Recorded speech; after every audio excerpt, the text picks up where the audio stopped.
Hi, I'm Jill Goldsmith, Chatham's town manager. And with me today is Dan Tobin. He's our retiring director of Parks and Recreation. And I thought we'd have a conversation of a look back, look ahead, and anything else Dan wants to talk about. So welcome, Dan. Thanks, Jill. It's been a very interesting 37 plus years here with the town, starting back in 1984. And I guess I have Eileen Hour, Jerry Moore, and the late Roger Witherell to thank. They were the elected park commissioners at the time who hired me. They were somewhat chastised at the time because they used the Boston Globe to advertise the position, which is probably the only way I ever saw about it, and maybe one of the first times the town of Chatham ever advertised in the town of the Boston Globe for something. But that's sort of how all things got started back then, and it's been an interesting time, probably through some of Chatham's most municipal growth in its 300 plus years of existence here. So it's been a pleasure to be part of that, and work through the last number of years and with some great people along the way. So I've enjoyed it, and looking forward to new things now, but certainly enjoyed the last ride. Yeah, so the last ride is here. So Dan has announced his retirement at the end of January. So today is January 5th. So at the end of January, we're going to say goodbye to Dan after 37 years. And he's done such a great job with the town. And definitely, Dan, you can walk away as, contributing to making the town better. So I thought it would be kind of fun to pull up the annual report from 1984. And this is the report from the Parks Department. And as Dan said, and you recalled it perfectly, Roger Witherell was the chairman, Gerald Moore and Eileen Hour served as the Parks Commissioners. And I just pulled a couple of things here. So one of the paragraphs that I thought it was pretty funny, and I'm sorry, I'm going to have to look down and read this, but it has to do with seaweed. And it said it would be unrealistic not to discuss another problem that the Parks Department faced in 1984, namely the excessive presence of seaweed on the south-facing Nantucket Sound beaches. And it gets into the reason why there's seaweed. And then it says, it needs to be said that the Parks Department, in its policy of not cleaning seaweed below the daily high tide mark, and including the berm at that mark, is adhering to the longstanding request from the Conservation Commission and Coastal Management. So I think that's pretty funny because we do, I think every summer, you could probably attest to this, and even since I've been here for 10 years, we get calls and requests for seaweed. So I thought that was interesting. Yeah, and that's I didn't start till November of '84, so I wasn't there for that summer, but I certainly heard about it, and two things became very apparent to me. Moving to Chatham and living on the Cape here and working, that two things were given. One, that the sun rose in the east, and two, that seaweed was something that people were definitely not going to be happy with. So, and there were a number of residents, as well as obviously the commission, that may be well aware of that fact. And, that's an ongoing problem and project for the town. Beach staff to keep the beaches clean and looking good, particularly during the summer season. Actually, we used to have a lot more seaweed. There was a lot more eelgrass in the Nantucket Sound, which was actually a good thing from a health and environment standpoint. But we've seen a lot of degradation of eelgrass since that time. But it was certainly challenging in those early years to remove that from the beaches, and still remains an issue to this day. Yeah, and another major improvement in 1984 was the reconstruction of the baseball infield at Veterans Field and refinishing the steelwork in the bleachers at that important town facility. And I mean, up until last year, this is something that you were working on. Yeah, like a lot of things in life, periodically things have to be redone or reconstructed or fixed up in one fashion or another. And that was certainly something that had been started just before I came on board with the town, and that bleacher project was done then. We, did another subsequent repair of the bleachers probably halfway through my time. with the town, and then more recently replaced those old long-standing bleachers with something that is more compliant with the standards and safety requirements today for both safety and handicap accessibility, which didn't exist in the previous bleacher setups that we had. And then the last but not least, which kind of resonates today, it says, the department hopes to have the Chase Park windmill staffed during the summer of 1985, thanks to the generosity of an anonymous resident donor. And certainly that's something that you've worked for the program in recently too. Right. The windmill is a terrific facility. It's really a nice piece of Chatham history that you can really appreciate. It's a building, and it's also a piece of machinery, so you get to appreciate what was done at the time and how corn was ground and people survived to that extent. We have a great active windmill group today, which was has been viable for a few years. We've done a couple of fairly significant restorations of that building. Again, like other buildings in town and facilities, they need periodic, significant maintenance, and that's something we've been able to do. But the windmill today is in great shape. We have a great group of volunteers that help out with that facility and put on some special events during historic weekends in the spring that we have, and during the Festival of the Arts and whatnot. Some nice opportunities for people to really enjoy that feature, through the summer months. Yeah. So moving beyond 1984. Is there a particular project or initiative or just a person that you worked with that you're most proud of or had the most effect on maybe on your career in Chatham? Yeah, I worked with a lot of good people and certainly on a lot of projects. Leon Long was the foreman before I got to the park department, and I worked with him for a number of years. He was a great guy to work with. He'd grown up in this town, and he knew all about it. And he was very helpful to me, and very dedicated to the work that he did with the town.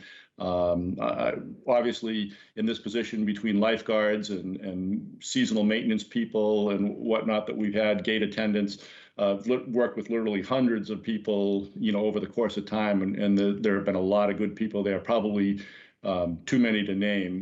But over at the highway department, Gibby Borthwick and Paul White were, again, guys that were, there for a long time and very helpful in, how they helped out the park department, during the, over the years, and just, stuff that I was able to learn from them in my, my time working with them for many years. So it's been a great adventure. The town in the 80s was very proactive in purchasing properties with concerns about how rapid development was taking place at that time. Properties up around Goose Pond, and one of the most expensive but still very prime properties that was purchased at that time was the golf course that was taken eminent domain from the Chatham Bars Inn owners at the time, with fears that those would be residences or condominiums or things on that property if the town wasn't preserved. And the town's had a great asset in the Seaside, what's now referred to as the Seaside Links golf course, since that time, and it still remains an improved and enjoyable experience for a lot of people to play that course. So that's been great. We needed more athletic fields in the 90s. We just didn't have enough places for baseball and soccer and things like that to take place. So thanks to a lot of help from local businesses, we were able to construct Volunteer Park really on a shoestring. There were people that did parts of it. There were a lot of it that was donated. People like David Wickham, the Dubas Company, and others that were, very helpful in getting that project into play, getting the land cleared that the town owned, so that we could put baseball fields and soccer fields down on that area.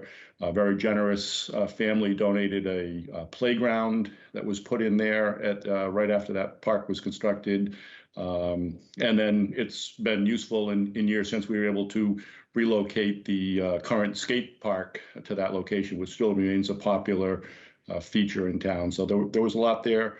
And then the town, in addition, went through an extensive redo of all its buildings. The Public Works building, obviously the new community center that opened in 2007. It's hard to believe that we're that far down the road since that time.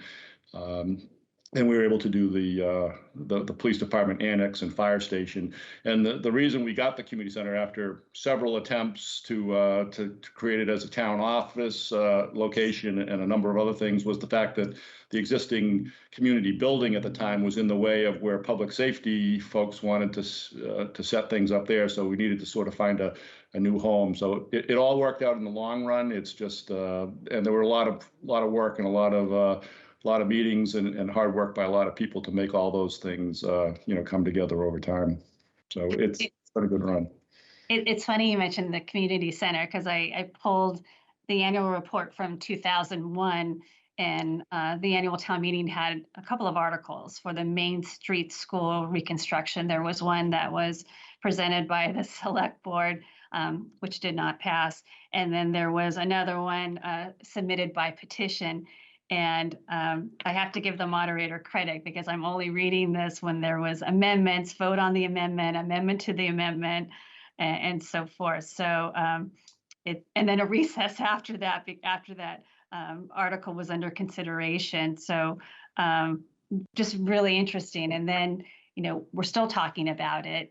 And I think too that with new buildings, and that's not necessarily a new building, but we're doing improvements to it and looking at our systems too. And I know people still refer to it as the Main Street School, which I think is pretty cool. So right. We talk a little bit about, and this is in a positive way of saying it, the deja vu factor of reviewing projects or parcels or whatever, and then coming back again. So you said it 2001, you said it was finally open in 2007.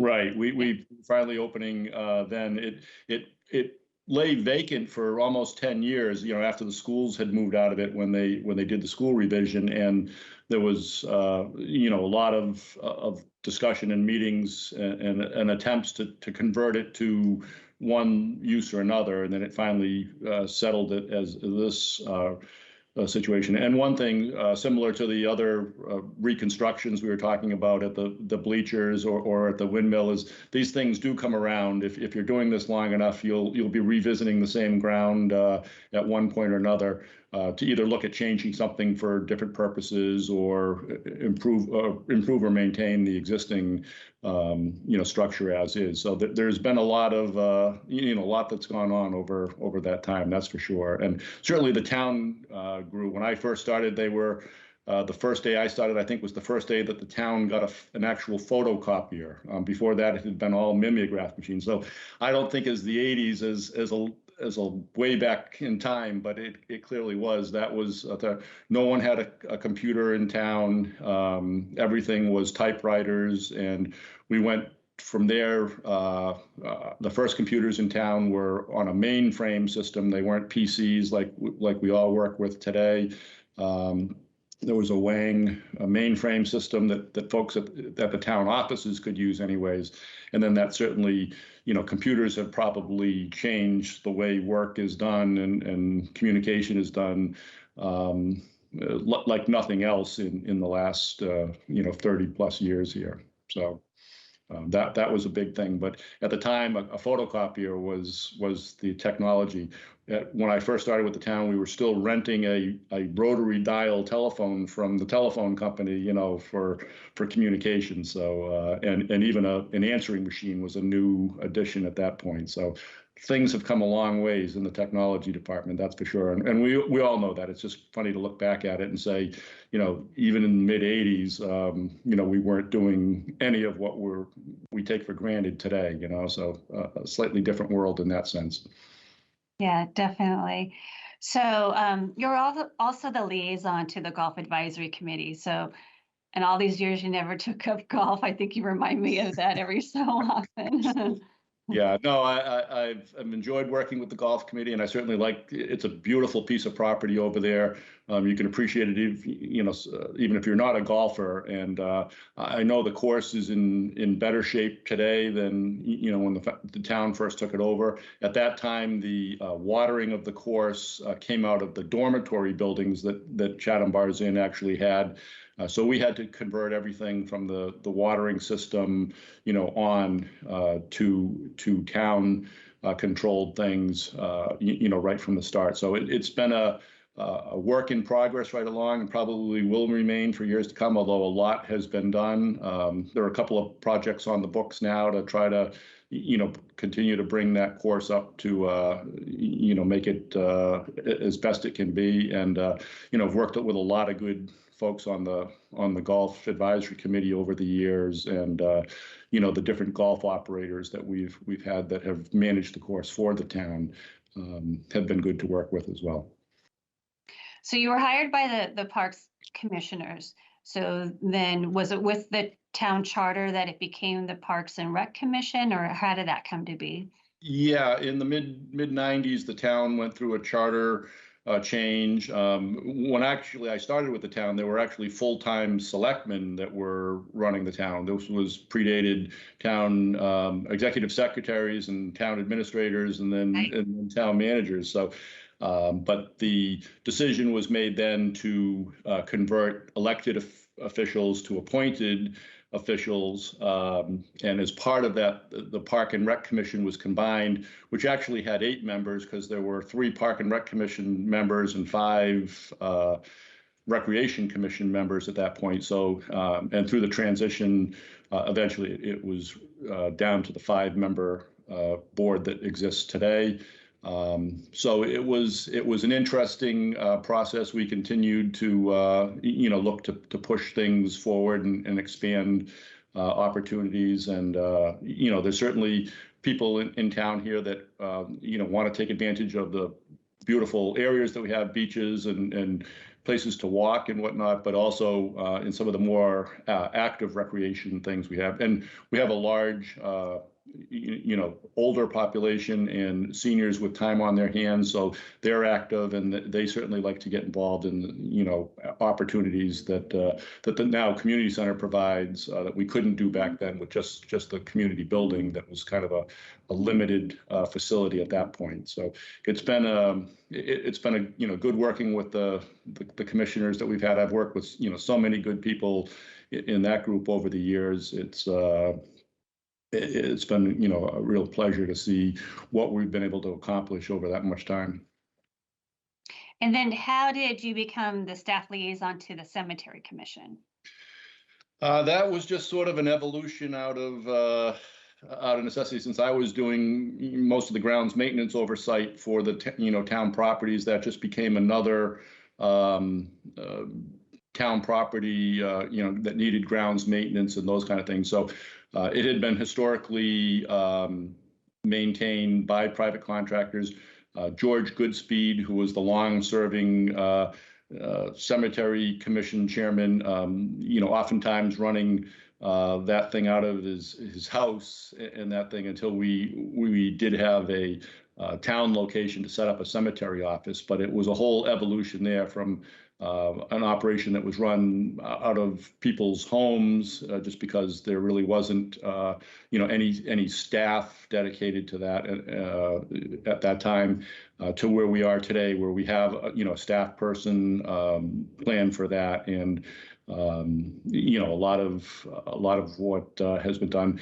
The expansions of the cemeteries. Chatham was reaching the point where there were, running really out of available lots and those kinds of things that could, where we could, have people buried. And so the new expansions that were done were another big project as part of that, and certainly will give Chatham a place to conduct that kind of service for years to come here. Great. And then you also serve as the tree warden. And did you take that over from Joseph Buckley, or was there someone in between? Yeah, Joe, when the elected tree warden, again, many of the commissions and positions that we had in town were elected back at that time. So I was appointed to that position as part of the conversion, and it's largely a contracted work to maintain the road, the trees that are within the road layout on town-owned roads. We obviously have a lot of private roads in town where the tree warden doesn't have jurisdiction, or along Route 28, but the town-owned roads. So it's been dealing with those. It's a small budget. It's largely dealing with the hazardous trees that are observed that have died along the roads or whatnot, so that they're removed and don't become a problem. Obviously, the many storms that we've had over the years have made a mess of things, whether it's been hurricanes, nor'easters, or even more recently a tornado. Whoever thought we would have one of those, but we've managed to have that in that time as well. So it's just been an ongoing process to try to keep town looking both attractive and safe. Another outstanding group from town, the Friends of Trees. I've had the pleasure of working with them for all these years. Many of the trees that we see in our town parks and town properties, as well as those along the streets, and especially in the downtown area, are a result of the fundraising and donations that Friends of Trees have received, and had those trees planted and maintained, and really made a difference in the community as well. Yes, and under your leadership and in collaboration with the Friends, we became a Tree City USA, or Tree City USA community. City USA, yeah, they were instrumental in helping get that done. And Chatham does make the commitment to maintain its trees, which qualifies it as a tree city in the USA. It's requires a per person amount that be spent on trees in town, and we meet that threshold. And certainly groups like Friends of Trees and just many of our residents in town help keep that going. We have some beautiful trees up on the MCI property, and we have certainly another number of beautiful trees on private residences around town, as well as a number of very nice ones in the downtown area that people enjoy seeing in the summer as well. So the last thing I want to talk about before I delve into your personal life, because I love to do that. But before that, let's just talk about beaches and sharks, and you are our spokesperson, and I guess knock on wood, we've been very fortunate lately. But I didn't know if there's anything you wanted to talk about with that regard. Yeah, certainly the beaches are an important factor in town here. I would say that as much as I've enjoyed and all the positive things that we've had and that we do have in Chatham, one of the things, and it's just a process of Mother Nature here, is the erosion and degradation of our beaches just through the natural processes that take place. All of the jetties that are west of Forest Beach and all the way to Falmouth, choke off the sand that normally moves west to east. And, we are very dependent now going forward on the dredging operations that are done that put sand back on our beaches. And that, certainly wasn't a case. If I look back at pictures from, the mid 80s when I started, there was so much more beach from the parking lot to the water than exists today. And we're really into a, maintenance point where to keep those beaches going and viable in the future will require constant dredging. So the folks at Health and Environment and Ted Keon, who has done a lot to keep that process going, is just will be vitally important. Over on the east side, we became aware, and I can't remember how many years back it was now, probably 15 or more years ago at least.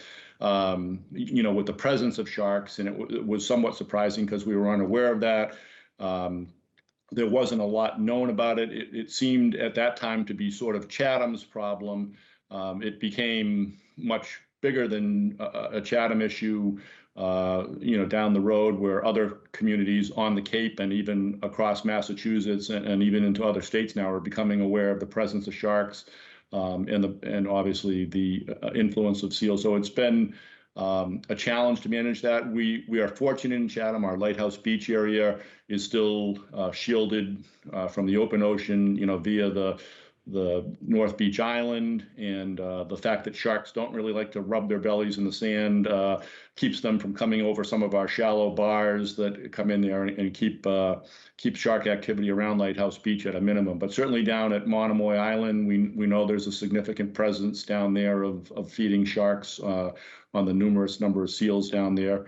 It's been great to work with the state folks and our colleagues on the other communities and at the National Seashore on shark safety protocols. That's going to be an ongoing thing. There's certainly various technologies that are being looked at to warn people of the presence of sharks and hopefully to maybe deter sharks if that's possible. But the public education campaign goes on, and that's the most important thing, to make sure that people are aware of it and that they need to be aware that they are, present in our waters potentially, and they need to take the proper precautions when they're using the water like that. Absolutely.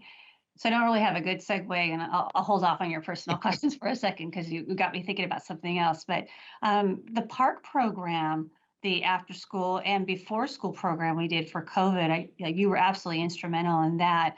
Do you want to talk a little bit about that program? Yeah, that was something we had been running before COVID, in terms of an after school program. There was a need, particularly for middle school age students, for a place after school that they were safe, until parents returned from work. We have a beautiful facility here for it and can accommodate them. Certainly Sharon Stark and Sue Winkfield and Georgia Farrell previously, before her retirement, were all involved actively in that particular program. It's been a great thing, for kids to have a place to go after school. They get a snack. They have a chance to do their homework or participate in various recreational and social activities with other students. And it's been a real positive things. Obviously, through COVID here, that's created some new challenges for parents and students and schools and everything else. So we've been able to help out in that capacity as well.